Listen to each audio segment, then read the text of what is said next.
Y acá estamos en la quinta velada boxística de este gran programa que es hasta el último round. Muy buenas noches. Muy buenas noches, Lucía. Me corro.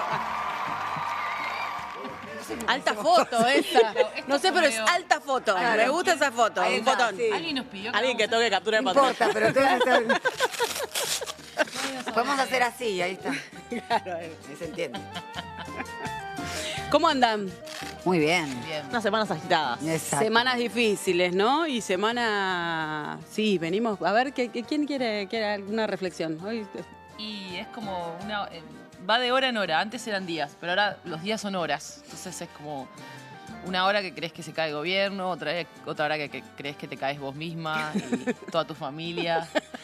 Así, de hora en hora. No, ya Es está. el gobierno dínamo, se va sobrecargando y acelerando impacientemente. Sí, Es yo verdad, tengo la ¿no? misma percepción. Hay como una sensación Sí, todo el tiempo de de... aceleración, Bueno, esto, sí. lo de la fecha de vencimiento, bueno, ya está llegando. Está Sí. llegando. Con mis amigas estábamos El efecto yogur, comentando, podríamos decir ahora. comentando la serie y decían, bueno, Argentina tomando esteroides, ¿no? Y ahora Argentina sin medicaciones, como una Argentina que está Tan enfrentando... 90 que duele. Yo veo muchos paralelismos, más allá de que hoy conversaba con un compañero y hablamos de la politización actual, aunque sea politización más de derecha o cómo está cruzado un poco más. Eso no lo sé, podríamos analizarlo. Pero que en los 90 la palabra política era nostalgia. Pero de algún modo el revival que estamos teniendo incluso de los streaming, ciertos streaming, no por supuesto, No, este es sustituyen el mejor. Ya lo a la sé. pergonización de aquellos momentos. Ay, me Yo gusta. creo que esto te va a mira. gustar. Ahora vuelve Lucy. Pergolini con un programa de ¿Te gusta? tele, chicas. ¿Eh? Vuelve Pergolini con un Y programa bueno. de tele. Todo Digo, vuelve. No lo sabía, desconocía ese Volvieron dato. los jeans de tiro bajo. ¿Eh? O sea, volvieron los jeans de Es tiro verdad, bajo, ya está, es con verdad, eso. ya Claro, está. tal con cual. eso la- Y el Oxford. Sí, los usa mi hija. Efectivamente. Cosas que La nunca serie de debieron. Menem, chicas. Por La eso serie de no, Menem. lo nombró acá. Claro, yo- hicimos Y siempre volvió Caputo también, ¿no? Sí. Sturzenegger. Sturzenegger, Bullrich. La reforma del Estado, ambiente Pero además, patrimonio, a ver, vamos a ponernos la mala violencia onda. policial. Se está pasando la serie de Menem, se la comenta banalmente y estamos, entre otras cosas, bajo ataque de los fondos buitres por la expropiación de YPF, Así es. que si no se pudo hacer del todo, fue por las cláusulas que puso el propio Menem adentro del estatuto de Es verdad. YPF. ¿Vos decís que Menem nos está quedando a la izquierda? No, yo lo que digo es que me parece absolutamente demente banalizar ese momento trágico para nuestro país, encima en simultáneo a un ataque de los fondos buitres que usan como argumento para atacar a la Argentina el estatuto de YPF, Sí. por más que sepamos que no hay ningún estatuto de empresa que esté por encima de la Constitución, pero digo, todavía estamos sufriendo los efectos de las reformas estructurales que hicieron en ese momento y pareciera que se lo recuerda como si fuera una ola estética. Sí, hay ahora se llama pinkwashing, o como le digan, Sí. hay algo, una suerte de esa cuestión con Menem. Yo el otro día leía en X un usuario que decía si se va a banalizar, si esa serie banaliza o por lo menos no pone crudamente cuáles son los efectos que tuvieron los dos mandatos de Menem y que tienen en la actualidad, no la voy a mirar. Y parece que varios le dijeron que no, que efectivamente Que no estaba la mire. bastante claro, que no la mire. Yo la, Que no la termi- mire yo la directa. terminé. ¿Y qué opinión? No. Ningún tipo de... Para mí no cumple ningún objetivo. O sea, por supuesto no cumple un objetivo pedagógico. Nadie espera un objetivo que se cumpla un objetivo pedagógico o de revisionismo histórico en una serie de Amazon. Bueno, pero crítico, una mínima crítica podría tener. Hay un adoctrinamiento tácito por omisión. Es una serie así de banalización total que hace de la posición estética del menemismo una posición ética política. Claro. Y la verdad es que la estética del menemismo recubría una crueldad ético-política. Bueno, esto, con mucho glamour, brillantina, pizza con champán, que es lo que, Sí. lo que no hay en este momento. Digo, en este momento la crueldad es desnuda, ¿no? Un Explícita, presidente que sí, te sí. dice este no era un tipo que se tomaba mucho tiempo para hablar con la gente, muy amable y qué sé yo. Eso está bien retratado en la serie, pero no está retratado para nada el contenido o sea, como hay un capítulo que es la privatización de Entel y nada, es esto que dice Lucy tal cual, ¿no? Como no da dimensión para nada de lo doloroso que fue, no solamente por la pérdida de puestos de trabajo, que sí un poco se ve en la serie, sino por la entrega de la soberanía nacional. Claro. Y de las capacidades, las potencias propias del Estado. Creo que es una serie muy poco atinada para este momento, que quizás la hubiéramos disfrutado mucho más como un producto, simplemente eso, un producto de un stream en otro momento, pero ahora hace daño, me parece que hace daño, sí. Daño. Sí, porque sobre todo porque hay una línea en el gobierno de Milei, pero en el gobierno de Trump y en varios gobiernos más de las derechas, del borrar la historia o hacer un viraje fuerte de la historia y cambiarla. Bueno, esto viene, ¿no? Yo no la vi, la serie. La verdad que no... viene en formato de buenos modos no me generó como esa cosa de, che, quiero ver esto. Un instrumento, una modalidad que asume determinada forma de hacer política como... algo constitutivo, como el fin, el buen modo, o corrernos el mojón de la derecha, sí, ¿no? Para que eso parezca una suerte de centro. Por eso creo que realmente no ver los efectos perniciosos que tuvo la política de expoliación menemista, de destrucción de puestos de trabajo, de venta del patrimonio nacional, es no ver lo que está, no dimensionar, como decía Lucy recién, lo que está pasando ahora.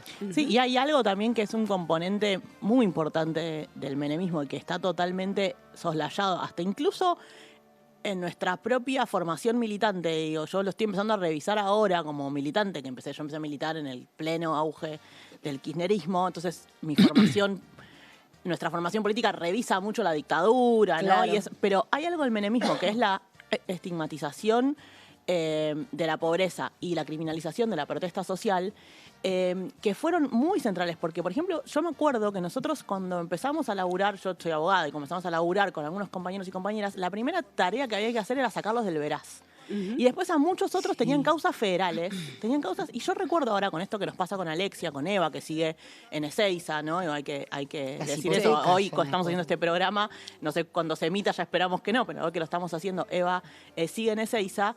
Esta criminalización de la protesta social tenía efectos ulteriores, incluso bien entrado el kirchnerismo, en compañeros que todavía tenían prohibición de salida del país, que tenían las causas abiertas, que esperaban el cierre en algún momento por prescripción, o que se hagan los juicios orales, por cosas como, bueno, cortar la ruta, por protestar, muchos en las provincias, sobre todo del norte del país.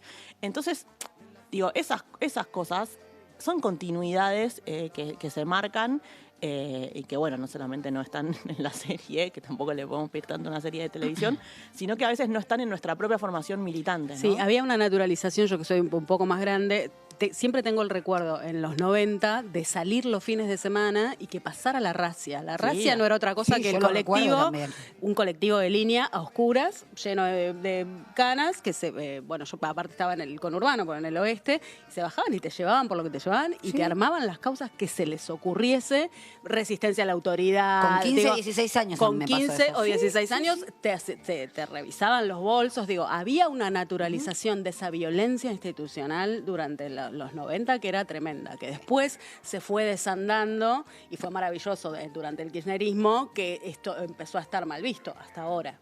Porque lo que está pasando hoy, como bien decís vos, Lu, es ese intento de volver a naturalizar esto. Sí, de hecho, si vos ves los programas mainstream de tele, de los canales grandes, lo que ves es una justificación con algo habrán hecho para explicar por qué Alexia está presa, por qué a Pablo Grillo le volaron la cabeza, por qué Eva sigue en Ezeiza. Por qué empujaron a la jubilada y le rompieron la cabeza. Sí, claro.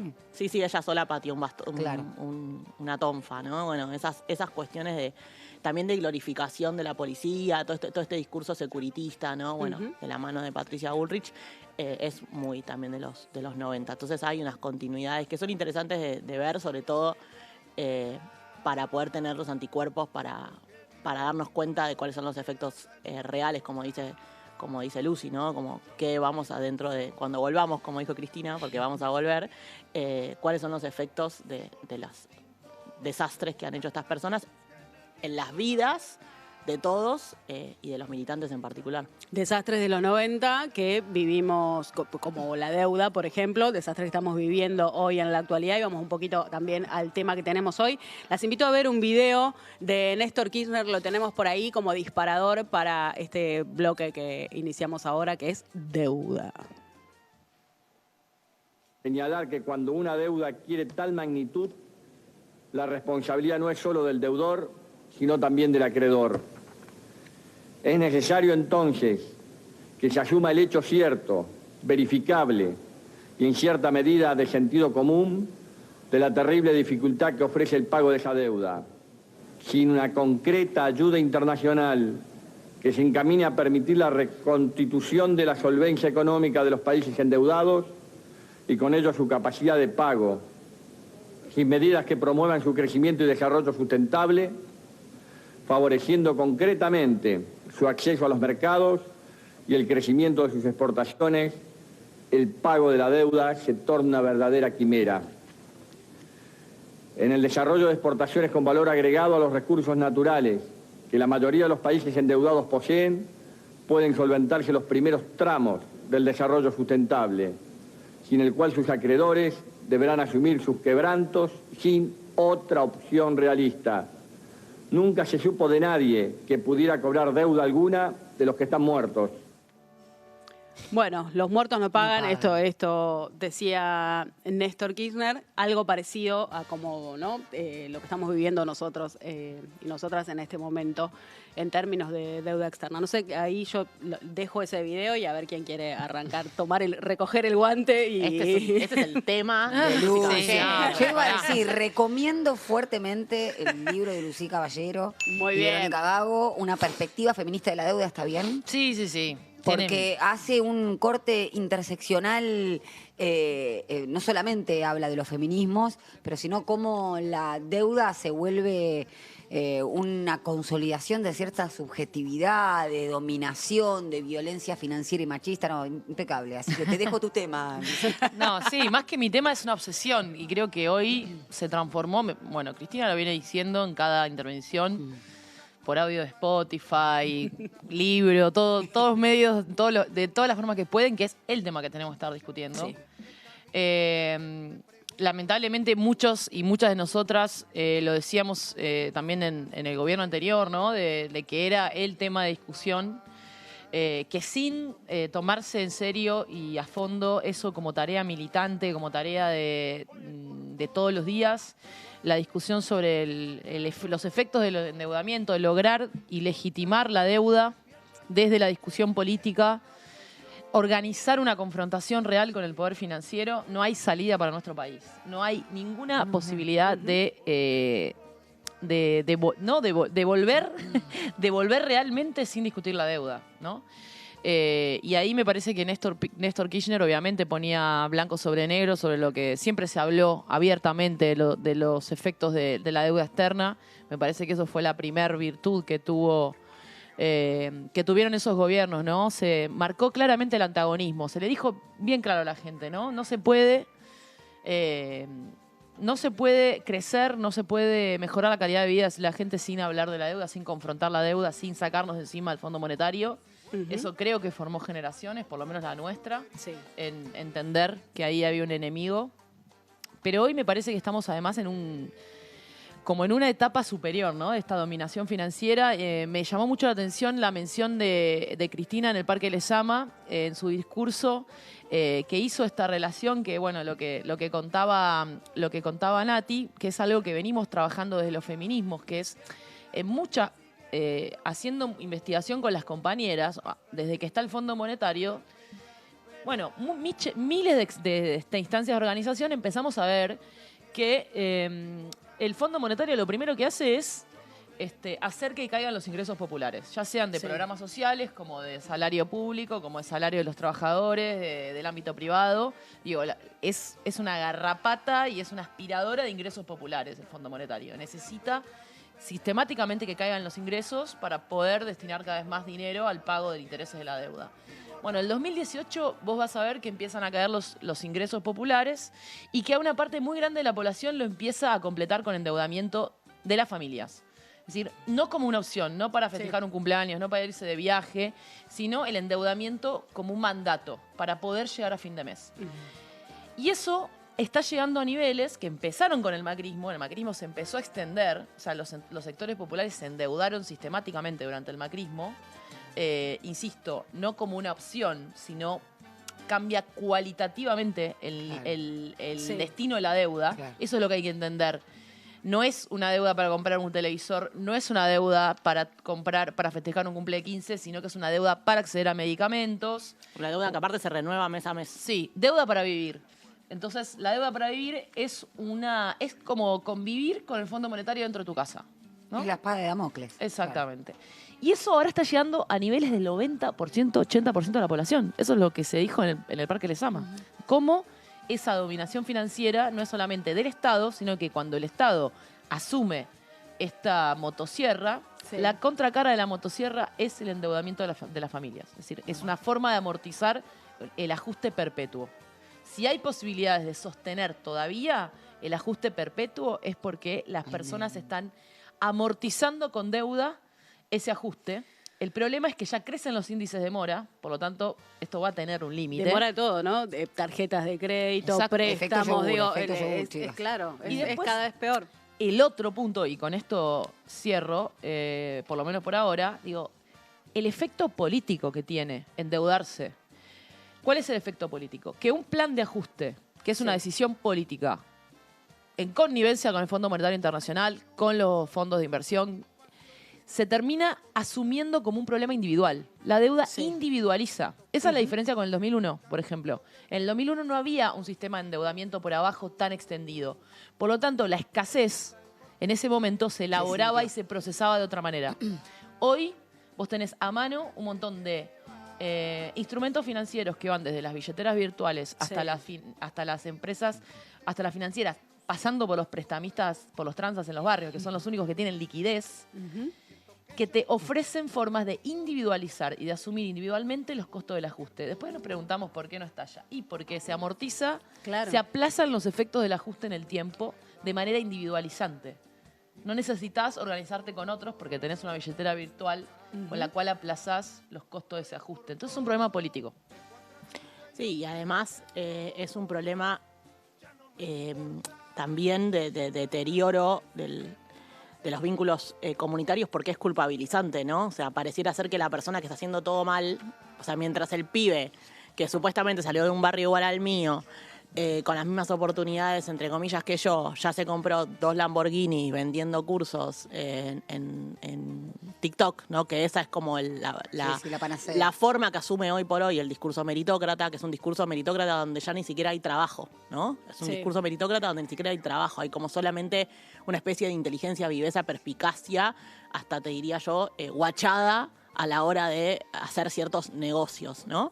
Y al mismo tiempo yo estoy en mi casa y no puedo pagar las deudas, después yo debo tener un problema yo, debo ser tonta, y entonces es culpabilizante, ¿no? Hay algo de irte encerrando y avergonzante, y a mí en ese sentido el libro que recomiendo muchísimo, que es el de Lucy, hace un paralelismo entre la violencia de género, la típica, ¿no? La que conocemos todos, y la violencia financiera, que es muy interesante porque lo que hace es encerrar a las personas, dejarlas sin opciones, dejarlas sometidas a la voluntad, en definitiva, de los acreedores, ¿no? O a que les vuelvan a dar otro préstamo, a que les refinancien, y eso lo hace el FMI con la Argentina y lo hace los prestamistas de diversas índoles con las personas. A mí no me paran de llegar notificaciones al celular de si quiero, ¿cómo se llama esto? Dilatar el pago de la tarjeta, hacer el pago mínimo, pagar en cuotas, el plan no sé qué, el plan qué sé yo. Ahí cae una respuesta que podemos ofrecer.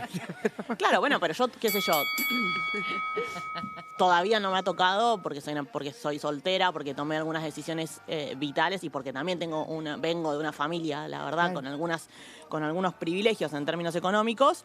Entonces no me ha tocado todavía endeudarme para llegar a fin de mes, pero si vos estás ahí entre ir a hacer la compra o pagar la tarjeta y de repente te llega una notificación que dice, si tocas acá, no mires nada, no leas nada, solamente toca acá y refinancia tu pago de tarjeta, y después te enterás que eso era un 1000% de interés, no sé cuántos se están manejando de interés, pero altísimo. Y me parece que hay algo de esto de que hablábamos de continuidades y cortes entre los 90, qué sé yo, hay una continuidad de la dictadura que está muy poco vista, que es la ley de entidades financieras. O sea, es algo que no pudimos tocar en la época de Néstor y de Cristina y que no está en revisión, ni siquiera yo no la he escuchado nombrar muchas veces en espacios nuestros, ¿no? Que es lo que en definitiva permite que las provincias, lo digo como funcionaria de la provincia de Buenos Aires, que las provincias estemos impotentes viendo cómo derrama el endeudamiento sobre nuestro pueblo sin poder hacer nada, porque la ley de entidades financieras regula exclusivamente todo a favor de los bancos ahora de las financieras. No, pensaba y tomando en serio el libro de Lucy que abre la cabeza, en uno de sus primeros capítulos habla de sacar a la deuda del closet. Eso me pareció muy interesante, porque es este efecto subjetivo que nos pasa, bueno, el Martín Fierro diría sangre del corazón del que tiene que pedir. Es un poco esa circunstancia, esa situación, unido a la lógica meritócrata que decía Lu, de sentirse dentro del estatuto moral del siglo XXI, del fracasado o la fracasada. Hay algo que vos individualmente estás haciendo mal para pender de esos instrumentos para procurarte tu propia vida. Y la verdad que yo pensaba en esto que decías vos del supermercado. Bueno, yo tengo 3 hijos para alimentar y realmente a veces uno hace maravillas. Por suerte no estoy en esa situación, pero por diversos motivos sí la estuve en la época de Néstor, no tenía los 3 hijos. Pero digo, ¿cómo sucede ese efecto de Mark Fisher en el realismo capitalista de privatizar los efectos públicos de este sistema, en este caso el endeudamiento, y publicitar otros rasgos de la subjetividad que digamos que no tienen tanto impacto político? Y esto me parece central. Empezar a hablar de este tema es sacarla del closet, como dicen Vero y Lucy, y es un trabajo político trascendental, porque si hay algo que tiene que ver con la lógica política es tender esos puentes causales. Si vos estás endeudado no es porque no pudiste tener el Lamborghini, como decía Luz, sino porque hay un sistema que prácticamente no te deja opción, y más para vivir. Y cómo con estos números del 90% de las familias endeudadas se pone más de relieve. No sé cuáles serán los métodos, pero sí empezarlo a decir y ponerlo en clave política. Bueno, el otro día con Lu estuvimos un rato charlando con Máximo, Lu le dejó el libro, y Máximo dijo algo que yo no lo había pensado nunca, la verdad, por ahí. Debí, pero no lo había pensado nunca. Por eso él conduce y yo lo miro. Y decía que este paralelismo, esta equivalencia entre el país es como una casa, no puedes gastar más de lo que tenés y no sé qué. Claro, dice, pero en una casa la gente vive todas más o menos en el mismo nivel económico. No es que, o sea, exactamente, vos claro. no podés dentro de una casa construir un sector, una heladera donde solamente come uno y está llena de productos de primer nivel, y otra heladera vacía o ninguna heladera para el resto, porque bueno, lo definía así. No, adentro de la casa reina la solidaridad. Por eso ese es el espíritu de la familia, ¿no? Y por eso el Código Civil, acá ya me pongo, esto no lo dijo Máximo, esto lo digo yo, por eso el Código Civil regula a la familia, ¿no? Como claro, el modo de organización primario de la sociedad, porque es donde reside el espíritu no solamente de la comunidad, sino también del cuidado, ¿no? Donde es posible la vida humana. Entonces, si gobiernan el país como si fuera una familia, el destruir las oportunidades de ascenso social, el destruir la idea de justicia social, el decir que la justicia social es una aberración, es ser un padre déspota o una madre déspota que lo que hace es someter a la pobreza a sus propios hijos e hijas, ¿no? Y narcisista, ¿no? Porque se autoprovee, solo no ve a otra persona. Sí, estamos haciendo psicología barata acá, pero no, sirve. Somos casi la Hernán Lacunza de... Zapato de goma, seguro. No, yo pensaba que hay como 2 lugares de los que hay que salir, un poco cuando se habla de estas cosas, que es, por un lado, la visión más chonga de la economía, de pensar que la economía se agota en el mundo financiero, que claro, nunca está conectada con lo que pasa en la vida cotidiana, que somos fundamentalistas del déficit. ¿Cómo sería la visión chonga? Eso me interesa mucho. No, esta idea de que, bueno, había que hacer un ajuste, claro, fundamentalistas del déficit fiscal. Equilibrio fiscal. ¿Viste? Como vos no estás todos los días buscando precio. O sea, a vos te importa que cierre esa cuenta y ya, listo. Bien. Ahí se agota. Pero después tenés la neoliberal más canalla, que es esta idea de hacer una analogía entre la casa y el Estado, que se hace para despolitizar las cuentas nacionales, justamente, ¿no?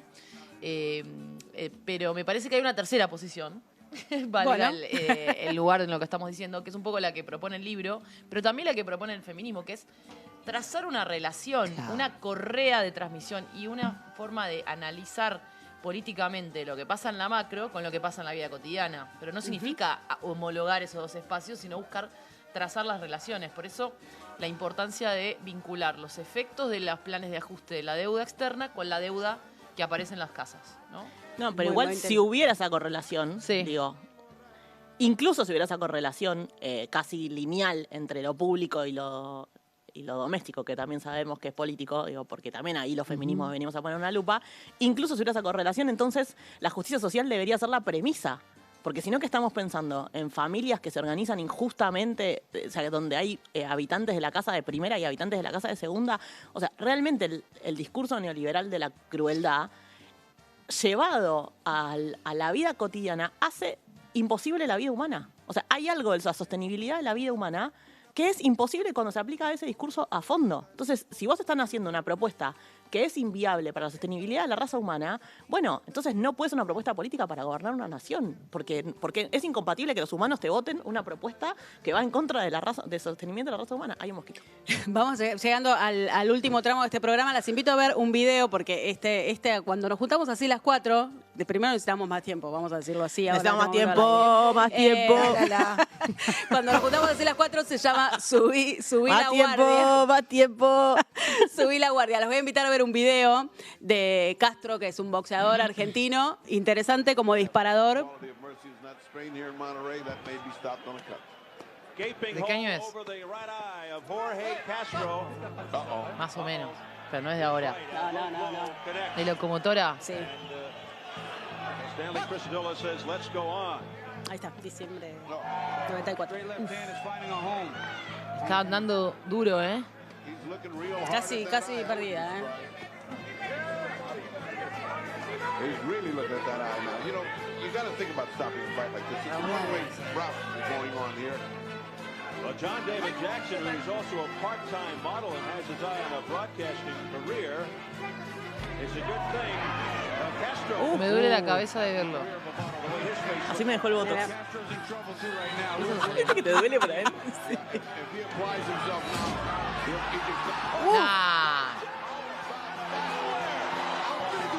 En una que pudo lo noqueó. ¿Pero con qué le dio? Claro. Queremos saber eso.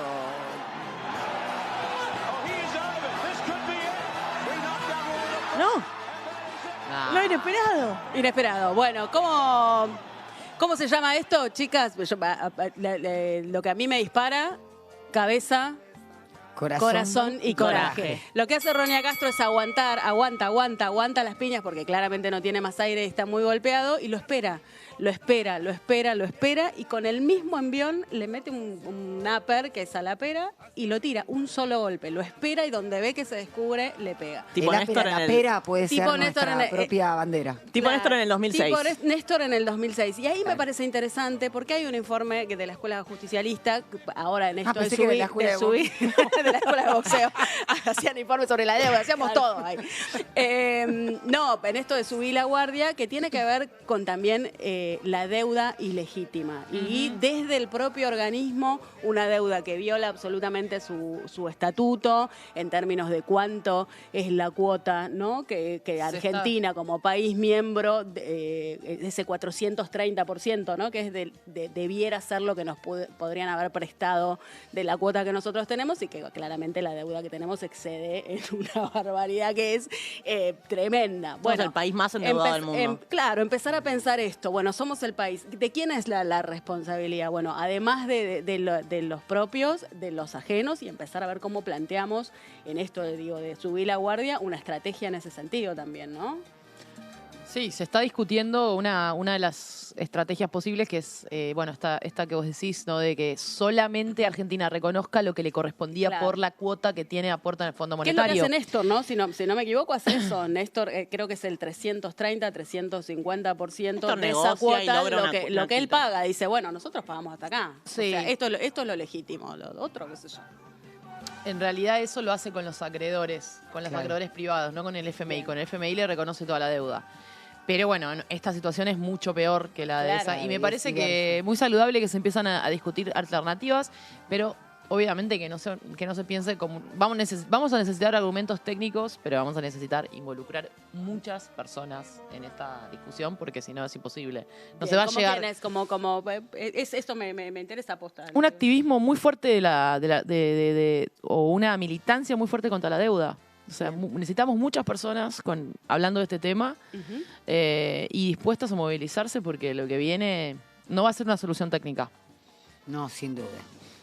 Sí, y política. yo también veía el video, viste que dicen cómo se levantan los argentinos, Sí. así, bueno, yo ya está. O sea, No me como- quiero levantar más. No Quiero ganar más en el primer round con no una quiero sola más piña. no quiero más piña. La verdad que esa mística Tanta también. épica, No, tanta épica. La épica en la resistencia, con Sí, esas sí, palabras nuevas, resiliencia, no sé qué, ya a mí, yo ya no cumplí 40 y ya estoy medio podri. No quiero imaginar los jubilados que van los miércoles a la plaza y decir, che, loco, dale, ¿no? Como, pongamos las pilas, construyamos también políticas de Estado vinculadas a la soberanía nacional, Sí, ¿no? solo Digamos, gobierno, tal cual. eso me parece que es parte de la propuesta, tiene que ser desendeudar, pero también construir una política de Estado, y en eso tenemos que cambiar la ley de entidades financieras, tenemos que revisar la estructura estatal para que no se pueda endeudar al país de ese modo irresponsablemente. Digo, después, al final, sigue siendo política, y tiene razón Lucy, ¿no? Y bueno, te pasan por el Congreso la deuda ilegítima y bueno, Claro, ya está, qué sé yo. Pero bueno, hay algo del mecanismo extorsivo sobre la gobernabilidad de los endeudadores, que son colonialistas en definitiva, que se puede tratar de generar un andamiaje, incluso constitucional. Me parece que Cristina incluso piensa en eso, ¿no? Y pienso No también sé. en la ley de ley Cerrojo y pago soberano, recuerdo que fueron Sí. derogadas Sí. inminentemente por ya el gobierno de Macri. Plantear una continuidad ahí, ¿no? Lu hablaba de la invisibilización de esta, correa de transmisión sería también entre la última dictadura y ahora, con la política económica financiera, la ley de entidades financieras, que es de 1977, pero también cómo fue pavimentando el camino del macrismo, la pasividad de la aceptación de esa deuda por parte del gobierno de Alberto Fernández, y hablar, ¿no? Como cuando Néstor decía, hay que hablar con claridad, decir las cosas como son. Y tiene que ver también. Bueno, hemos llegado a nuestro final. Nos vamos a saludar, Ay, a ese hacer nuestro ruido saludo. ya. Ay, no, es tremendo. Más tiempo, más Saludemos tiempo, incorporadas. más tiempo, Ahí, así era. El upper.